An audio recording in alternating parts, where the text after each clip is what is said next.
ఇక మీకు తెలుసు సర్పంచ్ ఎన్నికలు అనగానే ఏకగ్రీవాలు సెటిల్మెంట్లు కుసునుడు మాట్లాడుకుండు ఇదంతా కుల సంఘాలను ఊసబెట్టుడు వానికి బోర్లు కొనిస్తానుడు బోకెలు కొనిస్తానుడు బంగ్లా కట్టిస్తానుడు కులం పెద్ద మనిషికి పైసలు ఇచ్చుడు సరే ఇదంతా ఒక రకంగా విషయం అంటే ఇక చాలా వరకు ఏకగ్రీవం పేరుతోటి లక్షలు వేలం పాట వాడు ఇద్దరు ముగ్గురు ఉంటే మన మార్కెట్లో ఏదైనా అమ్ముకున్నట్టుగా వేలం పాట వాడుతున్నటువంటి సందర్భాలు ఇక కొన్ని ఊర్లలో అయితే దాదాపు ఒక 60-70% జనాలు ఓకే అన్నా కూడా అంటే ఏకగ్రీవం అనుడు మిగతా కొంత చదువుకున్న పోరడో లేకపోతే ఇంకా కొంచెం బయట వేరే పార్టీలో తిరిగేటోడో జరంత నాలెడ్జ్ ఉన్న పోరడు ఉన్నా కూడా వాని కాదని పెద్దవాళ్ళ సంత కలిసి ఏకగ్రీవం చేస్తున్నాం అంటే వీనికి ఒక్కరికి ఏం చేయాలో తెలియదు ఈ ఏకగ్రీవాన్ని ఎట్లా అడ్డుకోవాలో తెలియదు వాడు పోటీ చేయడు కానీ అట్లాంటి వాళ్ళు ఏకగ్రీవం ఏంది అరే వాడు కరెక్ట్ కాదు కదా పైసలు ఇస్తా అంటే ఏకగ్రీవం చేసుడు ఏంది అని మీకు లోపల తొలుస్తూ ఉంటుంది కానీ ఏం చేయాలో తెలియదు సో అట్లాంటి గ్రామ పంచాయతీలకు ఇదంతా ఒక బ్యాడ్ న్యూస్ అని చెప్పుకోవచ్చు ఇక నుంచి మీరు వేలం పాటలు వేస్తామన్నా బలవంతంగా ఏకగ్రీవాలు చేస్తా అన్నా కూడా ఆ ఎన్నిక చెల్లది ఇప్పుడు అప్పటిలేక లేదు వాడికి ఇప్పుడు తెలియకపోతే ఇంకెవడో ఒకటి పక్కపంటోడు చెప్తాడు ఎన్నిక అయిన తర్వాత కూడా ఎవడో ఒకటి నా ఆసటోడు చెప్తాడు ఇగో గిట్ల ఓరావై ఆ ఏకగ్రీవం రద్దు అవుతుందని అంటారు అప్పుడు మీ పరిస్థితి ఏంది so election commission clear guidelines ఇచ్చింది వేలం పాటలు వేసినా బలవంతంగా ఎక్కడైనా ఏకగ్రీవాలు చేసినా తర్వాత ఫిర్యాదులు వస్తే ఎన్నికైనాక కూడా దాన్ని రద్దు చేస్తామంటుంది చూడరి ఇగో వేలంపాట బెదిరింపులతో ఏకగ్రీవం చెల్లదు ఫిర్యాదులు వాస్తవమైతే రద్దే పర్యవేక్షణ కమిటీలు పరిశీలించాకే ఏకగ్రీవానికి ఆమోదం సర్పంచ్ ఏకగ్రీవాలపై ఈసీ మార్గదర్శకాలు పంచాయతీ నామినేషన్లు షురు సో పర్యవేక్షక కమిటీలు పరిశీలించినాకనే ఈ ఏకగ్రీవం కూడా అంత ఈజీ కాదు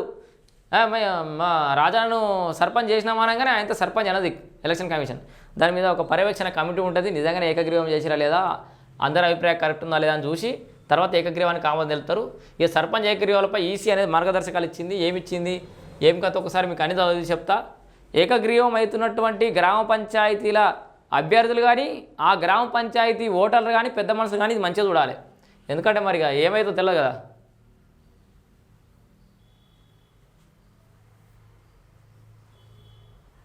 అయ్యో పెద్దనే ఉంది ఆ కథ సో మొత్తం చెప్తా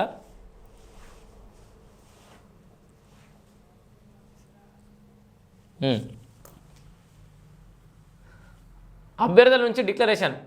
ఏంది అయ్యో ఓకే రాష్ట్ర వ్యాప్తంగా పలు గ్రామాల్లో సర్పంచులు వార్డు సభ్యుల ఏకగ్రీవాల ప్రక్రియ కొనసాగుతోంది పంచాయతీల ఎన్నికలకు నామినేషన్ల ప్రక్రియ ప్రారంభమైన నేపథ్యంలో ఈ ఏకగ్రీవాలపై రాష్ట్ర ఎన్నికల సంఘం దృష్టి సారించింది ఏకగ్రీవ ఎన్నికల విషయంలో మోసాలు వేలంపాటలు బలవంతపు ఉపసంహరణలు జరుగుతున్నాయనే ఫిర్యాదులు రావడంతో ఏకగ్రీవాలకు సంబంధించిన విధి విధానాలపై ప్రత్యేకమైన మార్గదర్శకాలు జారీ చేసింది జిల్లా కలెక్టర్లు పంచాయతీ అధికారులు ఎంపీడీఓలకు సూచనలు చేస్తూ ఎస్ఈసి కార్యదర్శి గురువారం ఉత్తర్వులు జారీ చేశారు వేలంపాట కానీ బెదిరింపులకు పాల్పడితే కానీ అలాంటి ఏకగ్రీవ ఎన్నిక చెల్లదని తెలిపారు తెలంగాణ పంచాయతీరాజ్ చట్టం 2018లోని 15వ నిబంధన ప్రకారం ఒక స్థానంలో పోటీలో ఒక్కరే ఉన్నప్పుడు ఎన్నికల ఫలితాన్ని వెంటనే ప్రకటించాలి అయితే గ్రామ ప్రజలను ప్రలోభాలకు గురిచేసి ఒకరే పోటీలో ఉండడం అవతల వ్యక్తిని భయపెట్టడం లేదా మోసానికి పాల్పడడం వంటివి జరగకుంటేనే ఏకగ్రీవంగా ప్రకటించాలని చెప్పేసి అయితే సూచించారు ఏకగ్రీవంగా ఎన్నికైనట్లు ప్రకటించడానికి ముందు చూడరి ఏకగ్రీవంగా ఎన్నికైన ప్రకటించడానికి ముందు రిటర్నింగ్ అధికారి నిబంధనలు పాటించారా లేదా అన్న దానిపై ప్రత్యేకంగా దృష్టి పెట్టాలని తెలిపారు ఏకగ్రీవాల ప్రకటన కోసం జిల్లాలో ప్రత్యేక పర్యవేక్షక విభాగాలు నియమించామన్నారు తెలంగాణ పంచాయతీరాజ్ చట్టం 2018లోని సెక్షన్ 211 ప్రకారం గ్రామ పంచాయతీ ఎన్నికలు జరిగే వేలంపాట ప్రలోభాలు బెదిరింపులు ఇతర దుశ్చర్యలకు సంబంధించిన ఫిర్యాదులను ప్రత్యేక పర్యవేక్షక విభాగం ద్వారా స్వీకరించాలని తెలిపారు ఫిర్యాదులు లిఖితపూర్వకంగా వాట్సాప్ ద్వారా మౌఖికంగా లేదంటే వార్తాపత్రికల క్లిప్పింగ్ల రూపంలో కూడా ఉండొచ్చని పేర్కొన్నది సూపర్ వార్తాపత్రికలలో వచ్చినా కూడా కథ అని పని ఈ అభ్యర్థుల నుంచి డిక్లరేషన్ తీసుకుంటారు మీ అందరూ తెలుసు సర్పంచ్ వార్డు స్థానానికి ఏకగ్రీవం అయితే అభ్యర్థుల నుంచి డిక్లరేషన్ తీసుకోవాలి మీరు ఏకగ్రీవం అని అన్నారనుకో మీరు ఒక డిక్లరేషన్ ఇవ్వాలి సెల్ఫ్ డిక్లరేషన్ ఇవ్వాలి ఏమని ఎలాంటి బెదిరింపులు ఒత్తిళ్లు ప్రలోభాలకు గురి కాకుండా స్వచ్ఛందంగా నామినేషన్ ఉపసంహరించుకుంటున్నట్లు అభ్యర్థులతో ధృవీకరణ పత్రం తీసుకోవాలని ఉత్తర్వుల్లో పేర్కొన్నారు అదే సమయంలో పోటీలో ఉన్న ఒకే ఒక్క అభ్యర్థి నుంచి కూడా తాను ప్రత్యర్థుల ఉపసంహరణ కోసం డబ్బు ఏదో చూపలేదని వేలం పట్ల రైట్ ఇది ఇప్పుడు మీ ఊరు ఏకగ్రీవం ఉంది నేను ఎలాంటి ప్రలోభాలకు గురి కాలేదు అందుకే నేను నామినేషన్ వెనక్కి తీసుకుంటున్నా అని వెనక్కి తీసుకునేటోడు సెల్ఫ్ డిక్లరేషన్ ఇవ్వాలి అంటే బాండ్ మీద అఫిడవిట్ ఇవ్వాలి ఎవడైతే ఒక్కడు మిగిలిండో ఆ మిగిలిన క్యాండిడేట్ కూడా నేను ఎవరిని భయపట్టియలేదు బెదిరించలేదు అని చెప్పేసి సెల్ఫ్ డిక్లేర్ చేయాలి. ఆ తర్వాత ఫిర్యాదులు వచ్చినప్పుడు ఇవి ఎందుకంటే మనం ఈ పైసలు ఇచ్చినప్పుడు చిన్న చిన్న ఆస్తులు కొన్నప్పుడు రాసుకుంటే కాయలు గట్లా సంతకం పెడుతున్నావు కదా, నువ్వు ముందుగా ఏ ప్రలోభాలకు గురి చేయాలన్నావు బిడ్డ, నువ్వే సంతకం పెట్టినావు ఇప్పుడు చేసినావు అని చెప్పేసి ఆధారాలు చూపెట్టి డిస్క్వాలిఫై చేసి పడేస్తారు. అయ్యో బెదిరింపులకు పాల్పడడం వంటివి చేయలేదని ధృవీకరించే పత్రాన్ని తీసుకోవాలని తెలిపారు. అభ్యర్థులు ఏకగ్రీవంగా ఎన్నికైనట్లు నిర్ధారణకు వస్తే నామినేషన్ల ఉపసంహరణ గడువు ముగిసిన వెంటనే రిటర్నింగ్ అధికారులు నిర్దేశిత నమూనాలో ఎన్నిక పత్రాన్ని అందజేయాలి. ప్రత్యేక పర్యవేక్షక విభాగం నుంచి వచ్చిన నివేదికలను జిల్లా కలెక్టర్ పూర్తిగా పరిశీలించిన తర్వాతనే ధృవీకరించి వాటిపై ఫిర్యాదులు అభ్యంతరాలు లేకుంటేనే ఏకగ్రీవాన్ని ఆమోదించాలి. అదే సమయంలో ఈ ఫలితం సమాచారంతో ఓ నివేదిక రూపొందించి రాష్ట్ర ఎన్నికల సంఘానికి పంపాలని పేర్కొన్నారు. సో గ్రామంలో ఇబ్బందికర పరిస్థితులు ఎదురైనట్లు గుర్తిస్తే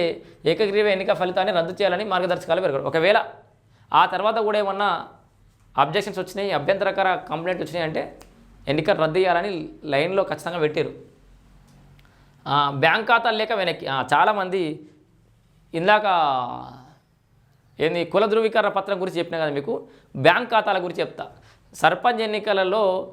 పోటీ చేసే వాళ్ళ బ్యాంక్ ఖాతాలకు సంబంధించిన సమస్య ఏందో చూద్దాం ఒకసారి. తొలి విడతల ఎన్నికల్లో భాగంగా సర్పంచ్ వార్డు సభ్యుల స్థానాలకు నామినేషన్ల ప్రక్రియ ప్రారంభమైంది. సర్పంచ్ వార్డు సభ్యుల స్థానాలకు నామినేషన్లు దాఖలు చేయదలిచిన అభ్యర్థులు ఎన్నికల వ్యయాన్ని నిర్ధారించే విధంగా తాజా బ్యాంక్ అకౌంట్ను తెరవాలన్నది ఎస్ఈసీ నిబంధన. వాస్తవానికైతే కొత్త అకౌంట్ తెలవాలని నిబంధన.